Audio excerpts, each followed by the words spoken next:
السلام علیکم۔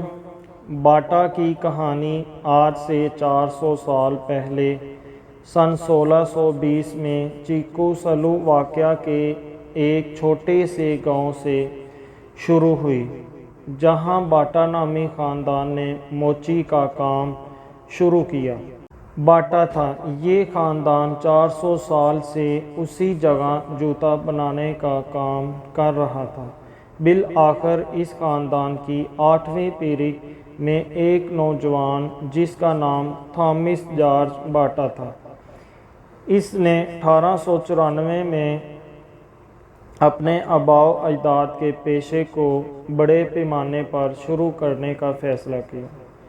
جوتا بنانا آبائی پیشہ ہونے کی وجہ سے تھامس جارج کے لیے آسان تھا، جس کی وجہ سے اس نے اسی کو اپنایا۔ تقریباً 300 سال سے یہ کام ان کے خاندان میں چلا آ رہا تھا، لیکن کسی نے اس میں ترقی کی طرف توجہ نہ دی اور اس کاروبار کو پھیلانے کی کوشش بھی نہ کی۔ جیسا کہ ہمارے ہاں ہوتا ہے کہ باپ دادا سے ایک دکان چلی آ رہی ہے، اولاد میں وراثت کے طور پر تقسیم ہو جاتی ہے۔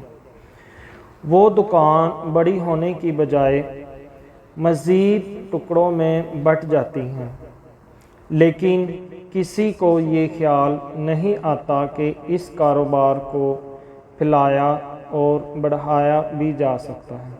تھامس جارج نے خاندانی روایت کو توڑنے کے لیے کارخانے کی بنیاد رکھی اور اپنے ساتھ 10 ملازمین بھی رکھ لیے۔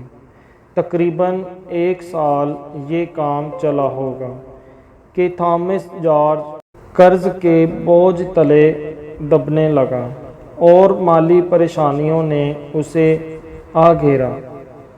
اسے ہر قدم پر ناکامی ہو رہی تھی۔